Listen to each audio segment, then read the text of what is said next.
Hello students, welcome back Ajwakar academy. Myself Randeep Singh and हम discuss कर रहे हैं chapter 11 mathematics 3D geometry. Example number 1 देखेंगे क्या कह रहा है इसके लिए आपको। If P is 245 find the coordinate of P। Example number 1 कह रहा है, उसमें डायग्राम नहीं, डायग्राम आपकी जो इंट्रोडक्शन पार्ट दे रखा है एनसीईआरटी का स्टार्टिंग में, उसके अंदर डायग्राम दे रखा है उस पर बनाना है। तो P का पॉइंट अगर 245 है, देखो P का पॉइंट कहाँ है, ये रहा। बहुत ध्यान समझना भाई क्वेश्चन को, यहाँ से बेसिक्स स्टार्ट हो रहा है चैप्टर के। P का पॉइंट है 245, 2 हो गया, 4 हो गया, 5। देखो इस 245 का मतलब क्या है, मैंने आपको इंट्रो पार्ट में बताया था। इस 2 का मतलब है ये ओरिजिन से ऐसे चला है और ये 2 यहां पर है। फिर 4 का मतलब क्या है, ये यहां से लेके यहां तक चला है और this is your 4, this is 4 मतलब कि ये वाई एक्सिस वाला 4 बात कर रहा है।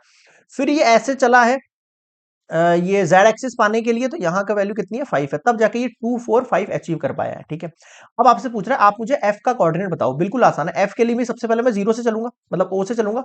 ओ से चला मैं, तो भाई कोऑर्डिनेट मैं डायरेक्टली लिख रहा हूं यहाँ पर डायग्राम को समझाते हुए। कोऑर्डिनेट ऑफ एफ, देखो सबसे पहले मैं ओ से चला एक्स की तरफ, तो एक्स की वैल्यू तो वही 2 रहेगी। अब देखो मैं सीधे ऊपर चला गया। अब मैं, भाई ऑब्वियस बात है, ऐसे करके ऐसे थोड़ी जाऊंगा एफ की तरफ सीधे जाऊंगा ऊपर।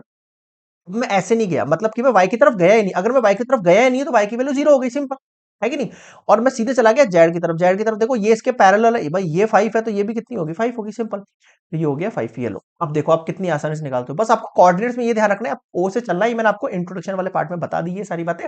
अगर नहीं देखा तो एक बार चेकआउट जरूर कर लेना, उससे आपको आइडिया लग जाएगा रफली, और फिर एग्जाम्पल वगैरह आप खुद से निकाल सकते हो। ठीक है, ये कोऑर्डिनेट ऑफ एफ आ गया 205, ये आपका आंसर है एग्जाम्पल नंबर 1 का। क्लियर है यहाँ तक? नेक्स्ट देखेंगे एग्जाम्पल नंबर 2, नेक्स्ट स्लाइड।